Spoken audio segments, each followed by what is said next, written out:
wabarakatuh. Kembali lagi di YouTube channel EKWS Putri. Jangan lupa like, komen, dan subscribe. Hari ini seperti biasa kita akan menyambung materi pembelajaran kita. Alangkah lebih baiknya jika kita mulai dengan berdoa. Berdoa dimulai.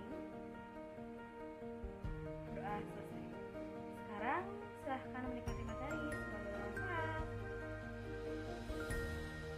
Lanjutkan materi trigonometri kita, yaitu tentang perbandingan trigonometri ketika sudutnya itu lebih dari 360 derajat atau yang negatif.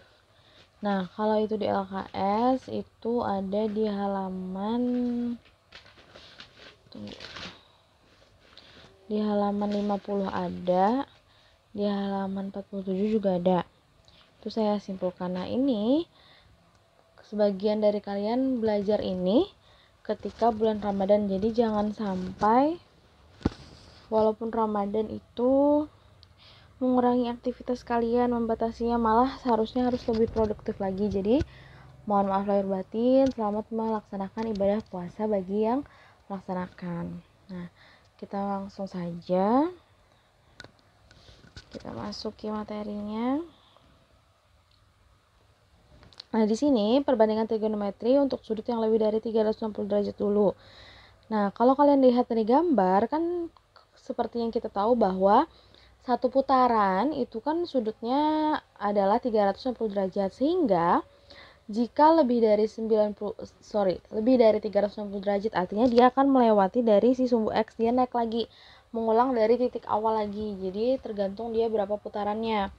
Nah, untuk perbandingan trigonometrinya, seperti yang kalian lihat di halaman 47, itu tuh sama aja. Tinggal kalian kalikan berapa putarannya, kemudian ditambahkan dengan sudut alfanya atau sudut sisanya dari putarannya. Nah, di sini tidak ada yang berubah, tidak ada yang menjadi negatif, cukup dikali berapa kali putaran ditambah dengan sisanya. Sebenarnya ada cara lain, yaitu di halaman 50 yang nomor 9, ketika K dikali 360 derajat dikurang alfa. Tapi itu tuh seperti yang saya bilang, biasanya kita tuh cari yang simpel-simpel aja, karena itu harus mengingat lagi negatif-negatifnya.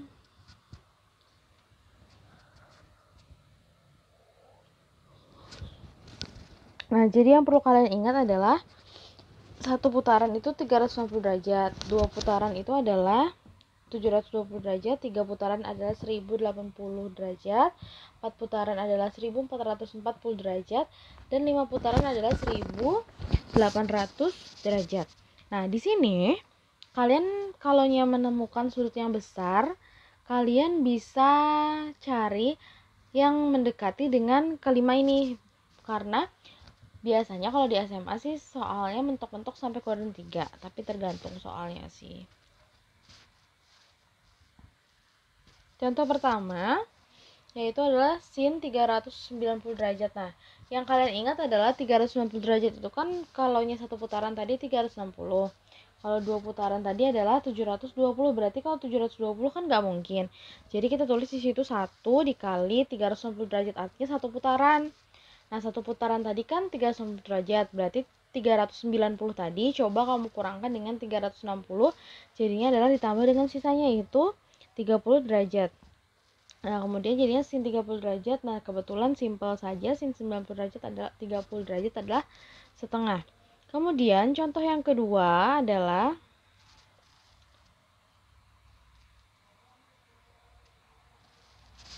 tan 765 derajat.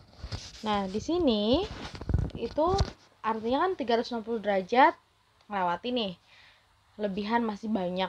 Oh, coba deh kita pikirkan adalah dua putaran. Dua putaran adalah 720. Berarti 2 kali 360 derajat ditambah sisanya berapa, yaitu 45 derajat. Sama caranya tan 45 derajat adalah 1. Nah, kemudian contoh yang terakhir, Bu, apakah benar sudutnya itu selalu di koordinat 1? Enggak. Nah, ini contohnya kita. Sin 1230. Cos sama dengan cosnya itu kan 1230 derajat, itu kan lebih dari 2 putaran, tapi kurang dari 4 putaran, berarti 3 putaran, yaitu sisanya adalah 150 derajat. berarti jadinya cos 150 derajat. Nah, ini cara mengerjakannya penerapan dari aplikasi trigonometri yang di kuadran berapa kalau 150 derajat? Kuadran 2. Jadinya cos 180 derajat dikurang 30 derajat, ya kan? Jadinya cos 30 derajat. Itu tambahin derajatnya ya. Jadinya adalah setengah akar 3. Nah, kemudian kita masuk ke yang negatif. Kalau negatif nih, lihat gambar. Negatif itu kan ke bawah, berarti dia itu setara dengan kuadran 4. Jadi setara dengan kuadran 4, aturannya pun sama. Yang positif adalah cos dengan sekan aja, yang lainnya negatif. Kita masuk ke contoh. Contoh 1, sin negatif 60 derajat. Nah, yang tadi kan yang positif cuma cos dengan sekan, berarti kalau di sini ketemu negatif berarti negatif sin 60 derajat. Hasilnya adalah setengah akar 3 dikasih negatif, jadinya negatif setengah akar 3. Kemudian contoh yang kedua, sekan negatif 45 derajat. Karena sekan dan cos tadi akan tetap di simbol yang sama atau tanda yang sama, berarti dia tetap sekan 45 derajat adalah akar 2. Nah, terakhir contoh yang ketiga yaitu adalah contoh ketiga. Nah, di sini negatif 120 derajat. Berarti kalau tan tadi negatif tan. Nah, kemudian 120 derajat itu kan berada di kuadran 2, makanya ditulisnya adalah tan 180 derajat dikurang 60 derajat. Jadi alfanya adalah 60 derajat. Jadinya karena di kuadran 2 itu yang positif hanya sin dengan kosek, maka tan itu juga negatif. Makanya di sini tan ketemu tan awalnya tuh tan punyanya si negatif 120. Kemudian tan yang kedua itu tuh punyanya 180 derajat dikurang alfa gitu. Nah, negatif ketemu negatif jadinya positif. Tan 60 derajat adalah akar 3. Nah, udah sampai situ dulu. Jadi karena puasa, saya cukup memahami kalian untuk rekaman videonya sedikit, cuman saya percaya juga dengan kalian kalau kalian itu sudah mencatat materi sebelum-sebelumnya, karena pertemuan selanjutnya ini saya akan meminta kalian untuk mengumpulkan catatannya. Kalau kalian baik hati dan tidak sombong, silahkan diingatkan bagi teman-teman kalian yang mungkin tidak menonton, nah, atau belum mencatat, nah gitu. Jadi dihimbau kalau pertemuan selanjutnya kita akan pengumpulan catatan, oke, dalam bentuk PDF. Jadi silahkan belajar dulu. Terima kasih. Selamat berpuasa.